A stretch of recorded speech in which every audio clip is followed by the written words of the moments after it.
Thank you very much. By way of wrap-up, can I ask the audience to have a look at the industrial relations policy the Howard government took to the last election? Here it is. This was the policy.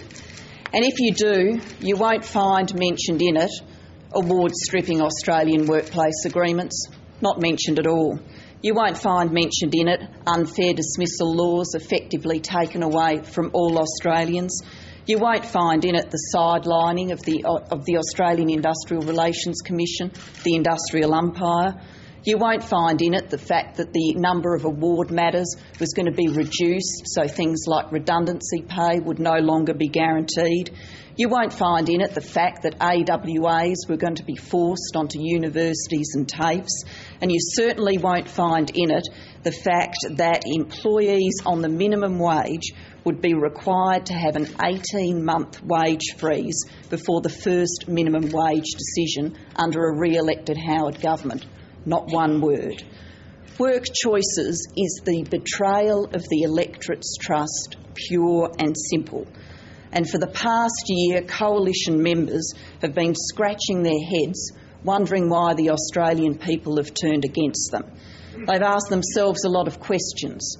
Is it because people sense they're sceptics about climate change? Is it because working Australians can't afford to buy a home anymore?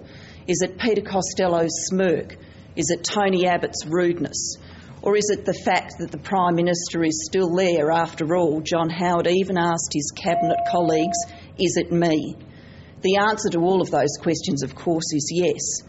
But ultimately, people have turned against them because the Howard government betrayed working families by imposing work choices on them. And the Howard-Costello government won't ever grasp this simple point. They've lost touch with the needs of working families and shown indifference to their plight as work choices has ripped away pay, conditions and job security. And if re-elected, they will claim work choices was endorsed by the Australian community, and then they will go further. Only a Rudd Labor government will provide new leadership and fairness and balance in Australian workplaces.